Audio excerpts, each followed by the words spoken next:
আজকে নীলাবর্ষা পার্কে আমার গুরু মাহবুব আলম এখানে উপস্থিত হয়েছে। আমার মনটা ভরে গেছে, কারণ এই মাহবুব ভাই যুদ্ধকালীন আমি তাকে চিনি। খাবার রাখে সতেজ, ডিজাইনও বেশ বেশ, বেশি বিদ্যুৎ বিলের টেনশনে শেষ। 100% কপার কন্ডেন্সারে তৈরি ভিশন ফ্রিজ। 71-এর যুদ্ধের পর মুক্তিযোদ্ধা হিসেবে, কমান্ডার হিসেবে আমি জানি। তো যাই হোক, আমার মাহবুব ভাই আমার পাশে আসছে। দুপুরে আমরা ভাত একসাথে খাইলাম।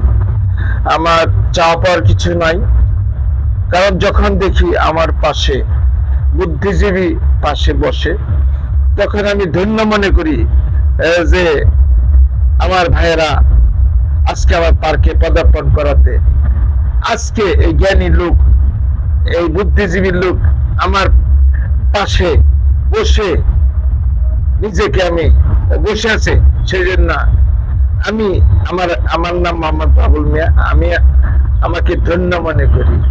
এই বলে আমি মাহবুব ভাইয়ের কাছে, আপনার জনগণের কাছে দোয়া চাই, সবাই ভালো থাকে। মাহবুব ভাই আমার দোয়া দিবেন এবং তার জন্য আমি দোয়া করি, আল্লাহ তাকে দীর্ঘজীবী, সবার জন্য দীর্ঘজীবী কামনা করি। এই বলে আমার কথা শেষ করছি।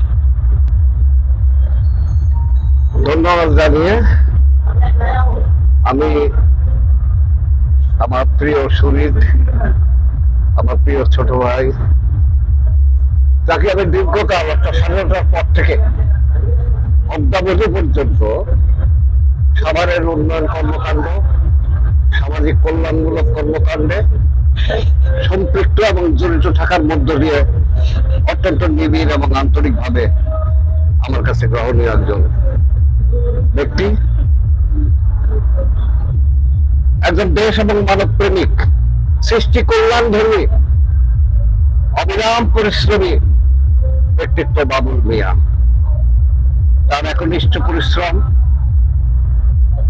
শ্রমনিষ্ঠতা, কর্তব্যপরায়ণতার ফলশ্রুতিতে সামাজিক প্রতিষ্ঠার পাশাপাশি এই নীলাবর্ষা রিভার কুইন নামক এই পার্কটি, যেটা 3টি থানার সংযোগস্থল, যথাক্রমে ধামরাই, সিংড়া এবং সাভারের কেন্দ্রবিন্দুতে প্রতিষ্ঠিত এবং অপূর্ব একটা সৃষ্টিশীল ক্রিয়েশন এই river queen Nilaborsha river queen পার্কটি। বাবুলের ভাস্কর্য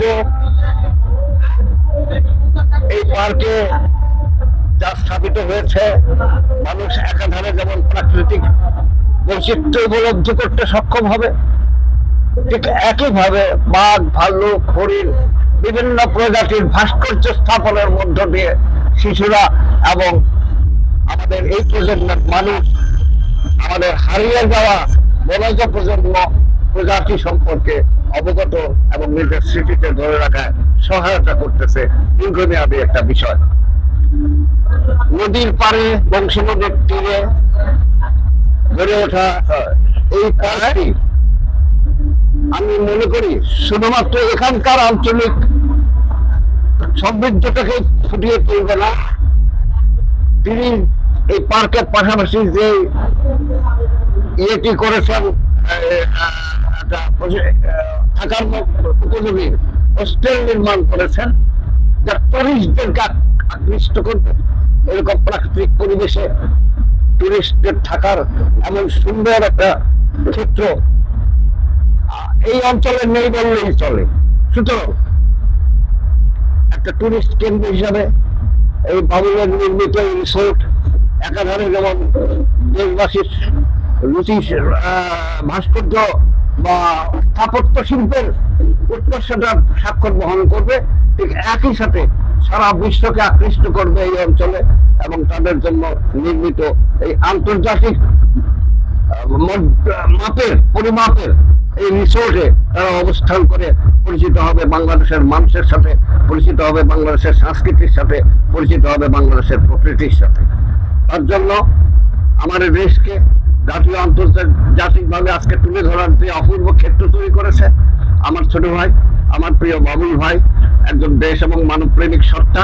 আমি তাকে একজন দেশপ্রেমিক হিসাবে আমার পক্ষ থেকে আমি তার প্রতি আন্তরিক শুভেচ্ছা এবং অভিনন্দন এবং দোয়া বর্ষণ করছি। আশা করি মহান রব্বুল আলামিন সৃষ্টিকর্তা রহমানুর রহিম সবসময় সৃষ্টিশীল গঠনমূলক মানুষের প্রতি সদয় থাকেন, তার প্রতিও আল্লাহ সদয় আছেন, ভবিষ্যতেও থাকবেন।